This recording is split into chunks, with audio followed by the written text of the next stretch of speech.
a funny moment happened on Fox News where Jesse Waters brought on someone to presumably agree with him about how Mar-a-Lago was bugged or they're planting evidence. And then the guy kind of just starts talking and starts saying honest stuff. And Jesse Waters is like, hey, whoa. So it's a super long clip. So I've skipped through a lot of it, but it starts with Jesse Waters going, would you sweep the premises once you got back if you were Trump and make sure there's not any bugs? And then where I'm starting it is this guy kind of telling the truth and saying some honest points, and Jesse Waters will not have any of it. Secrets that the Russians, of course, would have been after. The Russians would have been trying to penetrate Mar-a-Lago.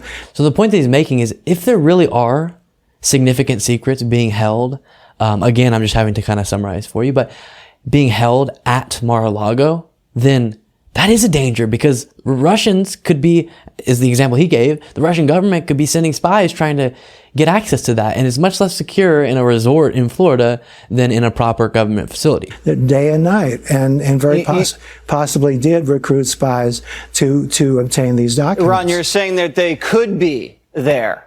We have no idea if they're there or not, and we'll never know. And at this point, based upon all of your reporting and the report we just did at the top, you can't trust these guys because they lie and they plant evidence for a living. And I know you have a lot of sources at the Bureau, but Ron, it's gone too far. They just interfered in the last election, and they're interfering in this election.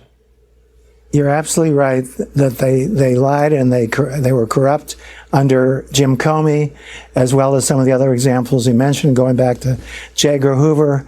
But I think since Trump's appointee as FBI director came in, there's been no real evidence of any corruption going on. Now, maybe there.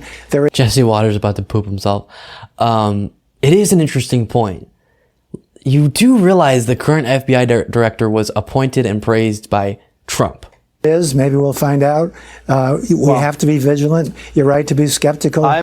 So I just found that so funny, because the guy is brought on to agree with Jesse Waters by the way he phrases his initial question at the very beginning of the full clip. He phrases a question like, come on, we're in agreement, right?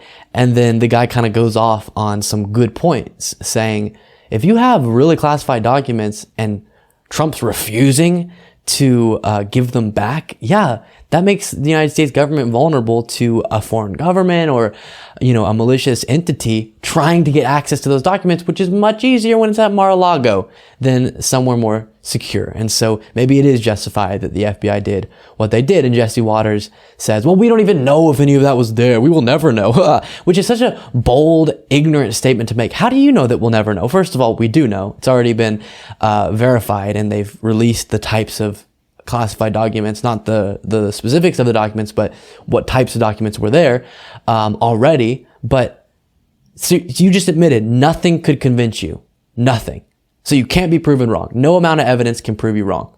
And you're just speculating. You think it's a better stance to take of, we don't know what's going on, so why hold anybody accountable and we can't know anything, and then just saying, if you show me enough evidence, I'll agree that it was justified.